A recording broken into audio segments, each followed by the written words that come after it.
तो जब मैं फील्ड में गया, कोई लिटरेचर नहीं थी जो सपोर्ट कर सके या मेरे को बता सके कि पानी कैसे ढूंढते हैं, क्या ढूंढते हैं। तो मैं एग्जीक्यूटिव इंजीनियर के ऑफिस में रिपोर्ट किया, और जैसे ही वो मतलब मेरे लिए ऐसे बैठा हुआ था जैसे वो तैयार है। जैसे ही मैं उसके पास पहुंचा, वो कहता चलो जी हम आपको उधर लेके चलते हैं साइड पे। मैं साइड पे गया उसके साथ बैठ के, तो वहाँ पे सारा गांव इकट्ठा था। तो सारा गांव इकट्ठा था और वो सारे जैसे मेरे लिए इंतज़ार कर रहे थे, और मैंने पहली बार देखा।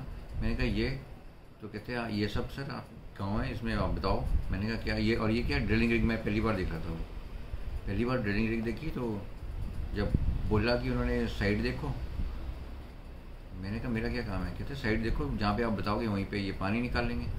तो मैंने कहा यार अब मैं इनको ये भी नहीं बोल सकता मेरे को कुछ आता जाता नहीं है। तो इन्होंने मेरे को क्या किया कि ये बोलते कि अब मैं नीचे गया। मैंने कहा थोड़ा सा देखता हूँ। नीचे नाला सा था, एक स्ट्रीम सी बहरी थी, खड्ड सी, और उसके मैं थोड़ा सा देखा तो मेरे को लगा कि हम इस स्ट्रीम तक अगर पहुँच जाएंगे, और एक स्प्रिंग सोर्स था उसका, तो मैंने सोचा अगर हम वहाँ तक पहुँचेंगे, ड्रिल करेंगे तो पानी मिल सकता है। तो तुक्का था, और इज्जत का भी सवाल था कि एमएससी कर रखी है बंदे ने और इसको पता ही कुछ नहीं है, और मेरे को बताया भी कुछ नहीं है, सिर्फ एक हाइड्रोजियोलॉजिस्ट बना दिया। मैं गया वहाँ पे, और ऊपर 2.5-3 घंटे के बाद तो सारे इंतज़ार करें कब आएंगे साहब, कब वो बताएंगे। और मेरे को कुछ पता ही नहीं था कि क्या करना। मैं गया और वहाँ पे मैंने जहाँ पे वो स्प्रिंग सोर्स और नाला मिल रहा था, मैं उसकी रेंज में खड़ा हो गया, और उसके ऊपर साइड में आके मैंने बोला इधर करना है। और वो थोड़ी देर हुई तो लोग मेरे से पूछने लगे भैया कब आएगा पानी। मैं कहा, और मैं अंदर से पूछ रहा हूँ मेरे को आएगा थोड़ा सा। तो फिर शाम हो गई, कोई 165 फुट के करीब ड्रिलिंग हुई, और फिर पानी आ गया, और मैं इंस्टेंट हीरो बन गया। ऐसे एमएलए और सबके सामने ये हो गया, और फिर सब जगह मेरा ऐसी रेपुटेशन हो गया, क्योंकि 2-3 बोर हमने ऐसे ही किए, सब जगह पास होते गए। फिर क्या हुआ, मेरे को भी तक याद है कि वो भुट्टे का बस स्टैंड था। तो मेरे को इतना कॉन्फिडेंस हो गया था यार कहीं पे भी कर लो, पानी तो निकल ही रहा था। तो मैंने कहा यार तुम ऐसा करो, जैसे भुट्टे का बस स्टैंड है उसके साथ तुम कर लो। तो वहाँ पे वो करने लगे ड्रिल, और मेरे को ऊपर सामने एक किला नज़र आया। तो जब मैंने किले को देखा तो एकदम उस टाइम दिमाग सारा पानी की तरफ घूमता था। मेरे को लगा ये टॉप ऑफ द हिल में किला है, उसको पंसिंगों का किला बोलते थे, और ये कैसे पानी लेते होंगे। तो क्यूरियोसिटी मैंने उसको ड्रिलिंग रिग को वहाँ पे लगाया, और मैं खुद चला गया वहाँ पे उस किले के पास। जब किले के पास हम देखा तो रास्ते में तो वो नज़र आया कि भाई एक बुज़ुर्ग सा आदमी मिला। कहता हाँ यहाँ पे मेरे को बुज़ुर्ग बुलाते थे, किले में 2 कुएँ हैं, और उसमें अगर पर भीड़ें गिर गई थी तो वो ख़त्म हो गया था, कोई यूज़ नहीं करता उनको। हम पहुँचे वहाँ पे, देखा 2 कुएँ वाकई थे वहाँ पे। कैपिलरी एक्शन से वहाँ से पानी ऊपर आ रहा था, पत्थर डाले होंगे उन्होंने, पर कैपिलरी पानी से आ रहा था, और वो सारा एरिया ग्रीन था। तो मैं इतना खुश हुआ, क्योंकि पहली बार मैंने देखा हाइड्रोजियोलॉजिकल साइंस 1000 साल पहले जब वो किले बने होंगे उससे पहले उन्होंने पानी ढूंढा होगा, और कोई ड्रिलिंग रिग नहीं थी, इतना टॉप ऑफ द हिल में उन्होंने पानी ढूंढा। तो शैलो वाटर वेल्स करके उन्होंने ये कुएँ खोद के पानी मुहैया कराया था, क्योंकि 24/7 पानी रहना चाहिए था, रिस्पेक्टिव ऑफ द बारिश हो या ना हो। तो मैं बड़ा खुश था। तो मैंने जब नीचे आया हम वापस, तो देखा वहाँ पे उन्होंने 300 फुट तक ड्रिल कर दिया था, और एक बूंद पानी की नहीं थी। तो मेरे को बड़ा शौक लगा, और वो मेरा टर्निंग पॉइंट था ज़िंदगी का, कि ग्राउंड वाटर कैसे मूव करता है या कैसे नहीं करता, इतना आसान नहीं है पहाड़ों में।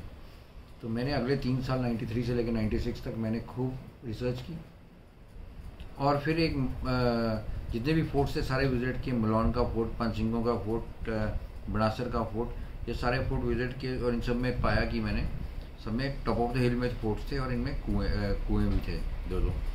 और जब हमने इनको सारा स्टडी किया तो मैंने वो 3 फैक्टर्स निकाले फिर, जिसको बोलते हैं जियोलॉजिकल, लिथोलॉजिकल, स्ट्रक्चरल और जियोमॉर्फोलॉजिकल। इन तीनों फैक्टर्स अगर आपके फेवरेबल हैं तो आपको पानी मिल जाएगा।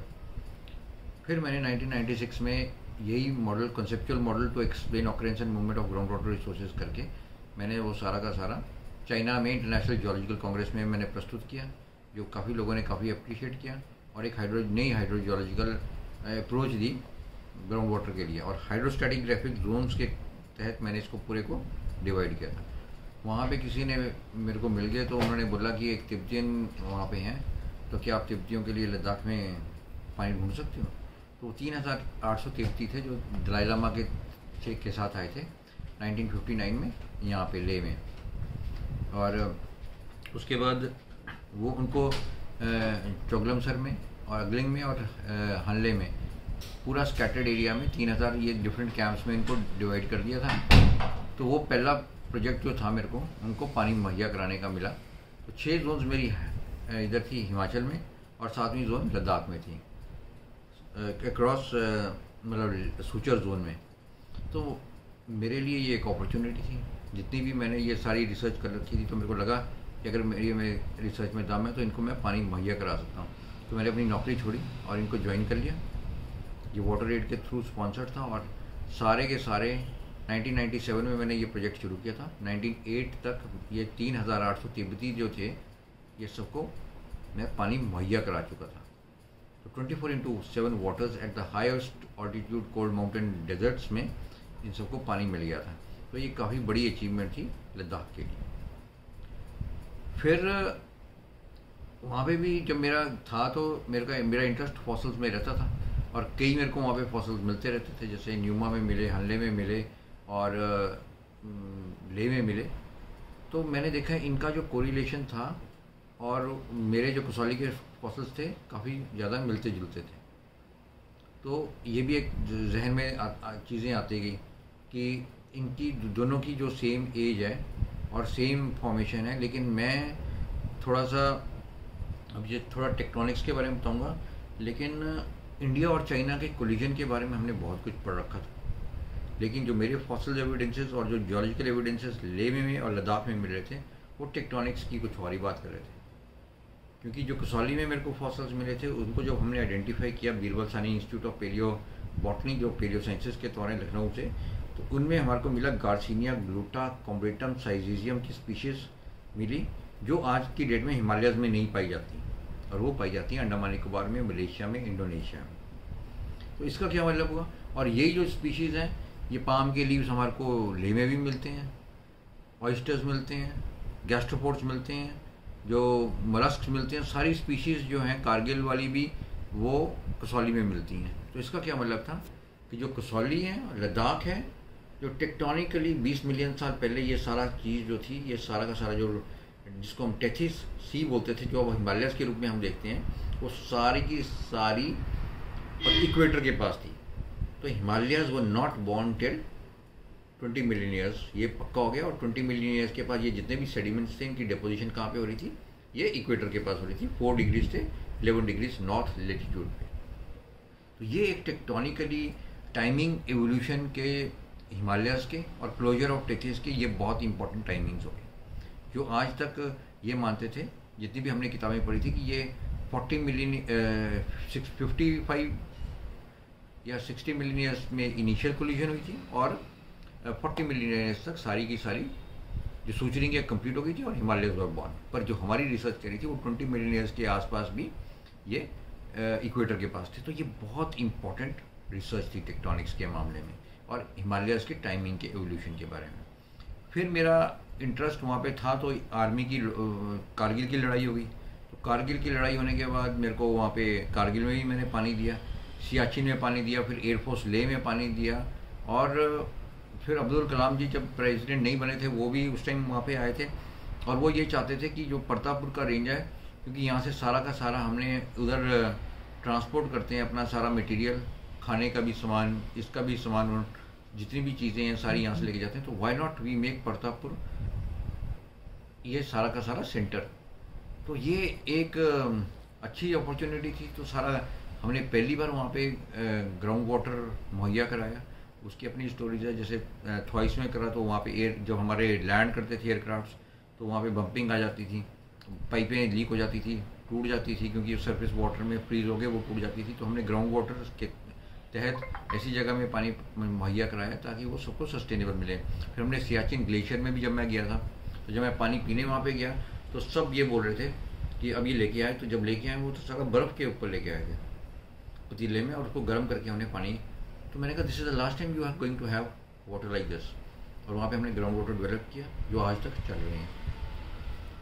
फिर हमने रेजिंग ला और ये सब जितनी भी 1962 की लड़ाई हैं उस जगह में भी जाके, तारा पोस्ट में भी जाके सर्दियों में मुहैया कराए winter water supply schemes develop करने की कोशिश की। और ये काफ़ी सफ़र मेरा आर्मी के साथ जो रहा वो 20 सालों के ज़्यादा साल तक रहा। और अभी भी जब गलवान की लड़ाई हुई थी तो मैं वहाँ पे गलवान में हमने 2013 में इन्वेस्टिगेशन की थी।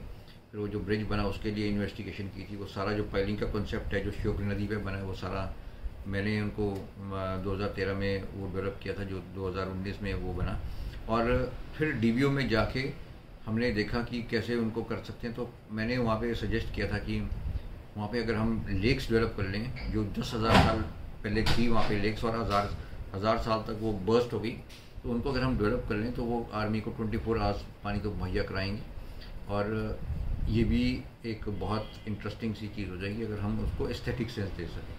तो ये एक फील गुड फैक्टर के साथ अगर हम वहाँ पे लेक्स डेवलप कर सकें। जो इस साल मैं अभी गया था तो उन्होंने एक मिनी लेक्स इंजीनियर्स ने डेवलप कराई है जो हमने पिछले साल प्रपोज किया था। तो ये बड़ा अच्छा सा इंटरेस्टिंग सा एक रिलेशनशिप रहा है। तो ग्राउंड वाटर का जब हम कर रहे थे तो मेरे को मौका मिला वहाँ पे पुग्गा में, जब हम सुमदों के लिए तिप्तियों के लिए कर रहे थे प्रोजेक्ट, तो उधर जीएसआई की टीम पुग्गा में ड्रिल कर रही थी।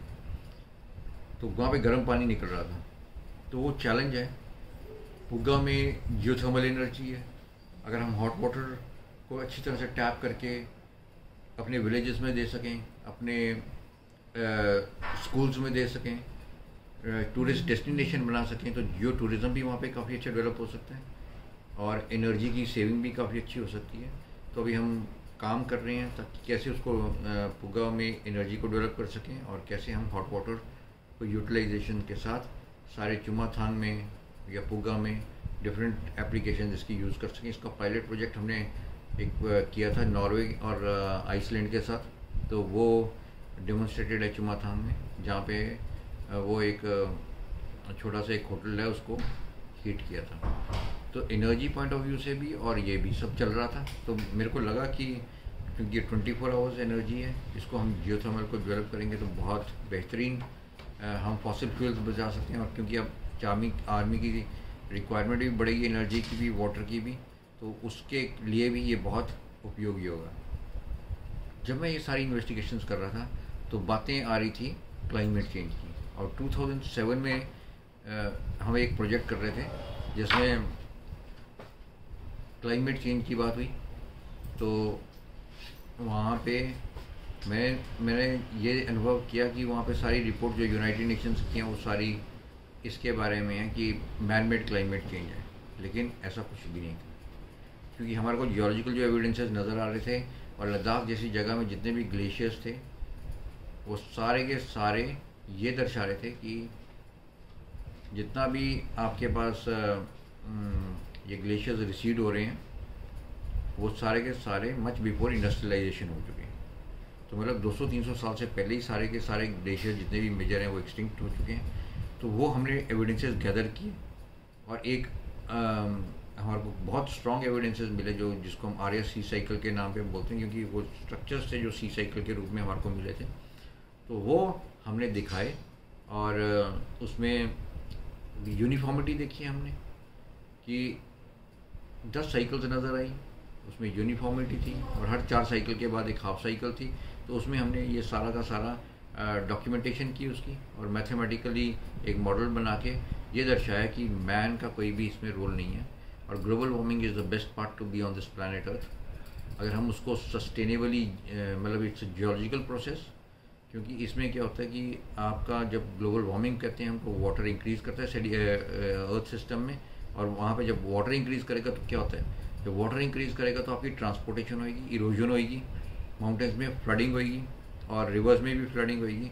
और अगर कोस्टल रीजन है तो वहाँ पे सी लेवल राइज होएगा तो उसमें साइक्लोन्स होंगी। तो आप दोनों का कॉम्बिनेशन करके वार्मिंग और कूलिंग को, तो ये जो वार्मिंग है अगर हम नालों के पास ना रहें, कोस्ट के पास ना रहें, तो इसका आंसर क्या है कि मतलब हम कैसे इंजॉय कर सकते हैं। तो इसमें सिंपल सा आंसर है कि to live away from rivers, to live away from shores जहाँ पे साइक्लोनिक इफेक्ट है और वो बहुत अच्छी तरह से हम डॉक्यूमेंट कर सकते हैं। अगर हम उनसे दूर रहेंगे तो हम ग्लोबल वार्मिंग को बहुत अच्छी तरह से एंजॉय कर सकते हैं। तो मेरे हिसाब से तो जियोलॉजिकल जो रिसोर्सेज हैं वो सारे के सारे अगर हम इसको पूरा अगर हम कहेंगे कि भारत अगर सोने की चिड़िया द्वारा बनना चाहते हैं तो इसको पुनर्जागृत करना पड़ेगा हमारे को जियोलॉजिकल साइंस की जो अपनी जियोलॉजिकल नॉलेज है। क्योंकि अगर सोने की चिड़िया ये पहले थी तो क्योंकि यहाँ पे हम मिनरल्स अगर हम देखेंगे तो सबसे पहले जो है यहाँ पे सोना सबसे ज़्यादा कहाँ पे निकला था, तो इंडिया में निकला था। आयरन कहाँ पे निकला था, जैसे हम अशोका पिलर की बात करें तो वो इंडिया में निकला था। तो ये सारी की सारी जितने रिसोर्सेज हैं, और कोई भी कंट्री रिच किसी के कारण नहीं होता, सिर्फ अपनी रिसोर्सेज के कारण होता है, अपने जियोलॉजिकल रिसोर्सेज के कारण होता है। तो अगर हम अपनी जियोलॉजी को स्ट्रॉन्ग करेंगे, अपने जियोलॉजिकल रिसोर्सेज को स्ट्रॉन्ग करेंगे, अपनी जियोलॉजिकल टीम को स्ट्रॉन्ग करेंगे, तो हम एक बेहतर फाउंडेशन रख सकते हैं भारत को सोने की चिड़िया बनाने के लिए।